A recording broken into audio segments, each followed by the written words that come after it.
है कि वो आएगा नहीं। इन्होंने अपने छोटे छोटे बच्चों को बुलाया और उनको श्रीमद् भागवत कथा का कुछ जो है श्लोक रटा दिया। कहा जहां मेरा पुत्र जाकर के तपस्या कर रहा है वहीं पे आप जाकर के और इसका गायन करो। अब शुकदेव जी तो बैठे तपस्या में लीन है, बच्चे पहुंच गए और बच्चे जाकर के वहां गाना गा रहे हैं श्लोक। वरापीडम नटवर वपु कर्णयो कर्णिकारम बिभ्रद्वासः कनक कपिशं वैजयन्तीं च मालम।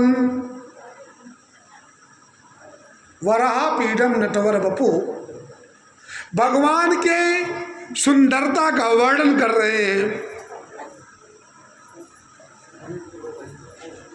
एक क्षण के लिए इनकी आंखें खुल गई, ध्यान टूट गया। एक क्षण के लिए इनका ध्यान टूट गया और बोले बच्चा आगे गाओ।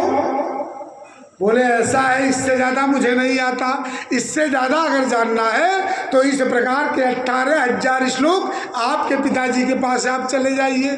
बोले होगा कोई। फिर ध्यान में बैठ गए, फिर ध्यान करने लगे। व्यास जी ने कहा पुत्रो क्या हुआ? बोले हमने जब वराहपीडम नटवर वपु इस श्लोक का गायन किया तो एक क्षण के लिए तो नेत्र उनका खुला, फिर समाधिस्थ हो गए, फिर वह समाधि में चले गए। अच्छा ठीक है, दूसरा श्लोक लिख करके दिया। कहा इस श्लोक को जाना और कल गाना। जब इस श्लोक को लेके गए वहां बच्चे पहुंचे, गा रहे हैं अहोवकीयं स्तनकालकूटं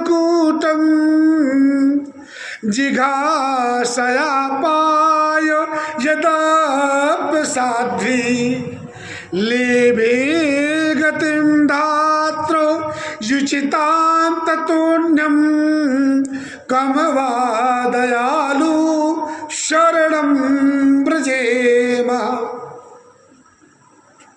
अहोवकीयम स्तन कालकूटम। अरे ये जो बकी पूतना है ना,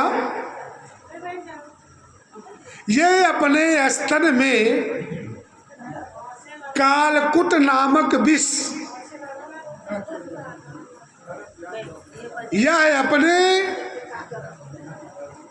स्तन में कालकूट नामक विष लगा के गई। तो स्वाभाविक है कोई किसी को अगर जहर देगा तो उसको बचाने के लिए तो देगा नहीं।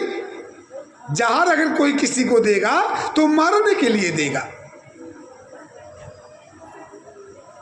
लेकिन वारे प्रभु हे कन्हैया, अहोवकीयं स्तन कालकूटं जिघासयापाय यदाप्यसाध्वी। जो गति माता यशोदा को बाद में मिलेगी, जो देवकी को बाद में गति प्राप्त होगी, वह गति उस बकी पूतना को भगवान ने पहले ही प्रदान कर दिया। वो तो आई थी मारने के लिए, लेकिन जब भगवान ने उसके स्तन को पिया तो उस विष के साथ में दूध को भी पिया और दूध के साथ में उसके प्राण वायु को भी पी लिया। और ऐसे दयालु कन्हैया कम हुआ दयालु शरणम ब्रजी में हो।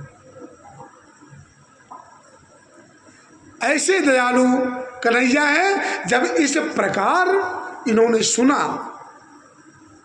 माला ओला छूट गई सब, और तुरंत अपने पिताजी के पास पहुंच गए।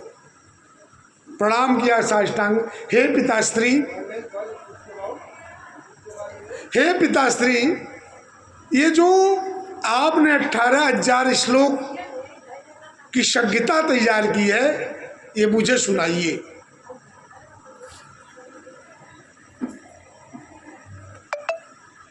मैंने पहले बताया यह अधिकारी ग्रंथ है,